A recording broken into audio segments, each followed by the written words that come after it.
Right now, we're going to kick things off. How men deal with relationships. We've been hearing a lot about domestic disputes. We've been hearing a lot about the society reaching out to women. But the issue really is the underlying issue, how men deal with relationships. Do they have that avenue in which they can express themselves? So joining me on set right now is counseling psychologist in the private sector, Dr. Krystal Verasammy. Welcome. Hi, morning. Thanks for having me. It's a pleasure to have you this morning. Also, I understand that Rhondall Feeles should be joining us. I'm not too sure. Okay, he is on the line. Good morning, Mr. Feeles, President of the Single Fathers Association. Sorry to wake you up this early. How are you doing? Morning. Thanks for having me. It's a pleasure. So we saw your article in the newspaper where you spoke about men having to vent in the bars and at the various barbering shops, etc. So we'd like to discuss this morning. Joining us on set, I said earlier, is Dr. Krystal Verasammy, and she's a counseling psychologist, and she deals with this sort of issue. So my first question would be, where we've been seeing a lot of cases where murder, suicides have been arising from domestic issues. So the question is, what does this really say about the mental health of our men in society? So this question is for Dr. Verasammy. I think it shows a lot that, based on the incident that happened recently, that definitely indeed men are vulnerable to mental health issues. More so, they're quite particularly susceptible to particular mental health issues. So for instance, they're quite prone to substance abuse disorders, depression, suicide.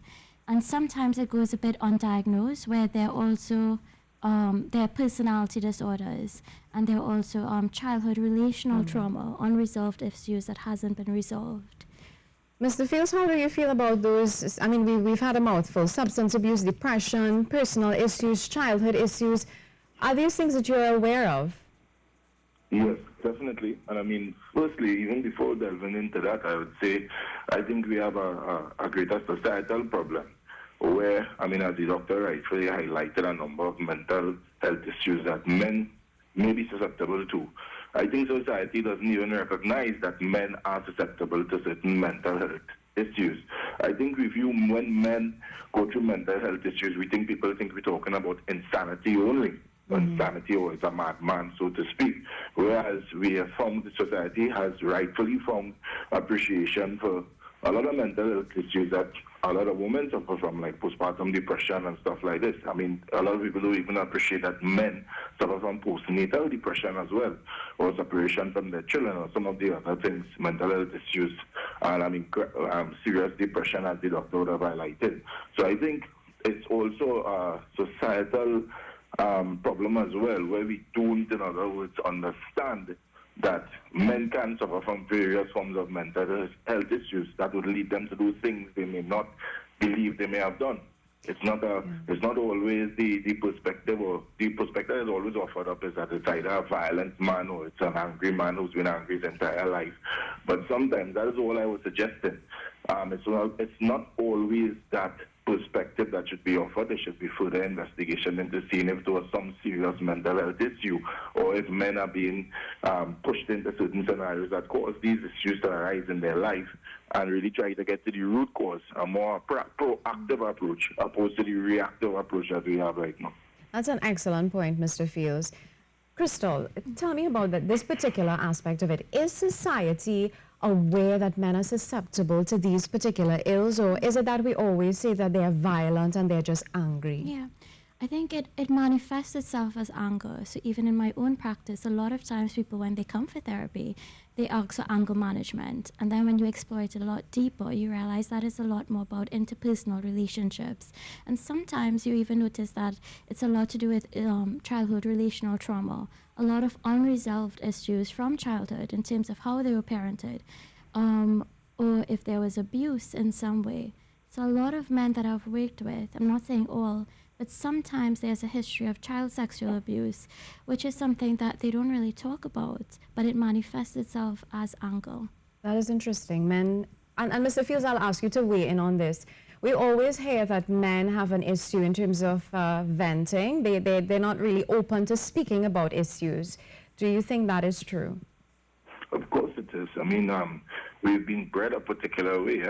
I mean, some people will call it patriarchy, but I mean, tradition. I don't put these fancy labels on these things. It's just it's a traditional pattern of how we've trained our boys to be and how we've trained our girls to be. We've trained our boys, they fall, don't cry. We've trained our boys to be strong, which is also good training, but at the end of the day, we've never given them an avenue to let them know, here what.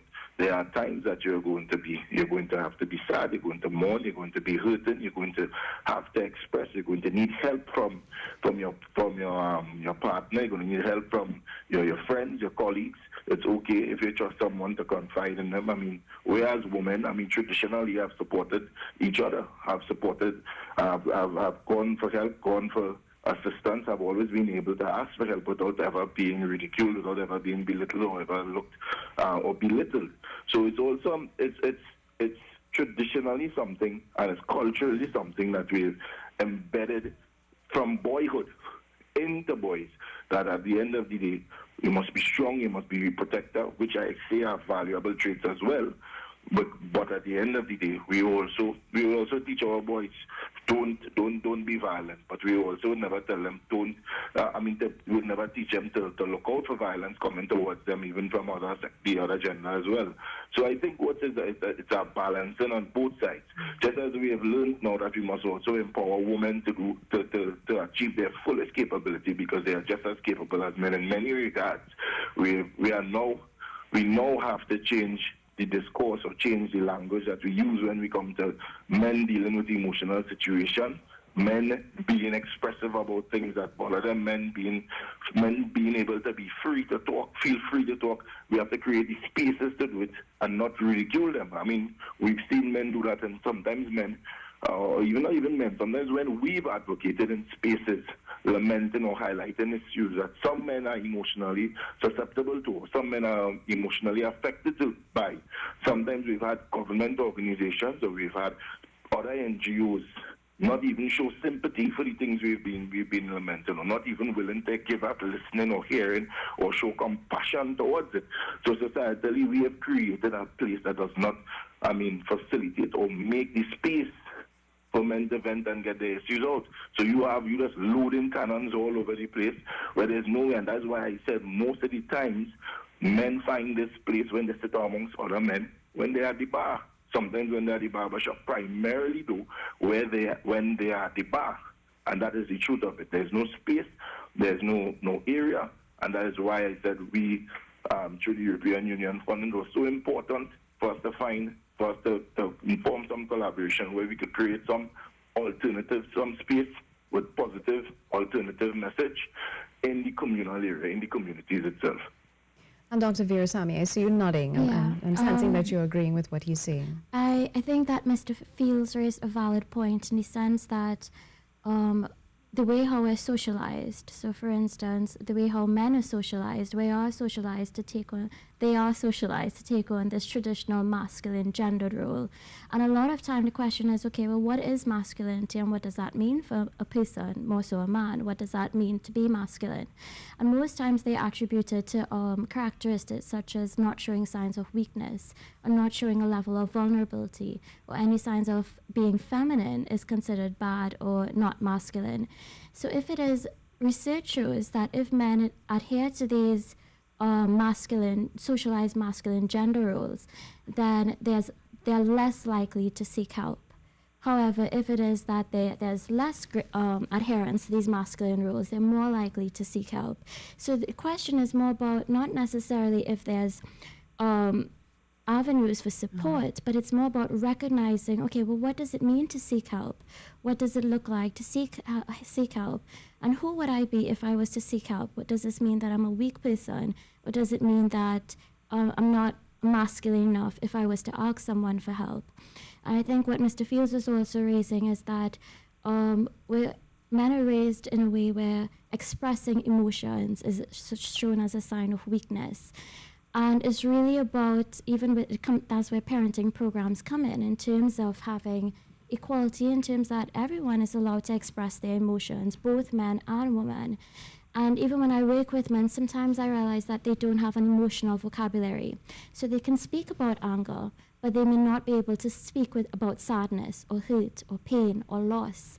And these are very deep and painful issues. And sometimes I've noticed that even when they develop a vocabulary, an emotional vocabulary, they may not know how to cope with these emotions. So it's a lot more, I think it's a deep psychological process that men go through, even if they were to seek help. And I guess that's why it's quite easy for them to go into bars and probably express themselves. But it's really about sensitizing that it's okay. That it's really okay to express how you're feeling. That it's okay to feel pain. It's okay to feel loss and to talk about it. Wow. Mr. Feeles, are you hearing this? Parenting programs, emotional vocabulary, men having issues with expressing sadness, pain, and loss. What are your thoughts on this? I mean, all brilliant initiatives, all brilliant points. And I mean, and as you rightly said, desensitization. Because desensitization, and I believe sensitization even has to go beyond sensitizing the public. It has to go as far as sensitizing other advocates as well. I believe it has to go into sensitizing, and I mean, letting the messages go to certain ministries that have some of these programs as well, so that you also having the program is just but one thing. You need to make sure when you put out a program, it is something that it is attractive to a man as well. So you attract them to the program, so that the program just isn't a program, and then no one attends. So it's about full sensitization, and some of the things that men go through. Some of the greatest people to be a part of the sensitization would be definitely men. Men who have gone through the experience, men who are currently going through the experience as well. So they have an idea based on their experience, what they've been through. And they have the little signs, they have the little indicators, knowing when other men are going through it. And I mean, they have the solution, and they're getting men into these programs as well. So I think sometimes, and there are a lot of programs, mediation services, maybe able community development may speak that they have for men, and they have programs in the Ministry of Gender, and they have programs everywhere. But the thing is, I think what we need to do is also make it more attractive to men, so that men will understand, well, all right, this is a free space, this is a safe place, this is a place that I can trust, because you're talking about this is something new. So, I mean, if a man's whole life, he's taught that, even if he's, look, I dealt with a father, I was at cricket just yesterday, and his mom died, and he would not show emotion in any form or fashion, because he thought that's the stronger thing to do. I prepped myself long time, so I know this going to happen. Whereas I know to myself, anytime he catch himself alone, and the thoughts and the memories of his mother mothering him, he's going to break down. So, I mean, it because he did, and she died while he was at the cricket game. But he thought, in other words, for people to see him be emotional might be something bad. So I think it's also the sensitization of those who advocate, because sometimes they are at the level of advocacy, sometimes the programs that we have in existence, I mean, they don't come across as attractive to men, to have men involved, or to even have men listen. To sensitize, we must be able to hit the target. A lot of men would listen to what I have to say because I know how to say it, when to say it, because I am a man. And I'm a man that went through certain things as well. I'm not saying women cannot assist and women cannot be a part, and women have been very instrumental in a lot of the benefits that men have today. But just as a man, many of the time can't hit home every single time with a woman. We need to have more men involved as well. We need to make things more attractive to men, so that when we have these programs rolled out, men say, hey, you see these fellas, I could go to them for help. And that's one of the reasons, that's one of the things we've been able to be successful at that Single Fathers Association. That's why our phones don't stop ringing. That's why people always seem to reach out to us. They're never afraid to show emotion when it comes to us. They're never afraid. And that's because of the way they hear us speak. That's because of the things they see us advocate for. And that's because the manner in which they see we advocate. So we're looking at solutions. In our closing 2 minutes, how do we begin to attract men to these sorts of institutions, or to engage in these types of conversations where they can develop their emotional vocabulary, as you said? Yeah. I think one of the things is that in Mr. Feeles' article, he wrote about community approaches, and I do definitely agree with that, in the sense that I think it first starts in communities, because that's where men already have their niche. They're connected to people in their community.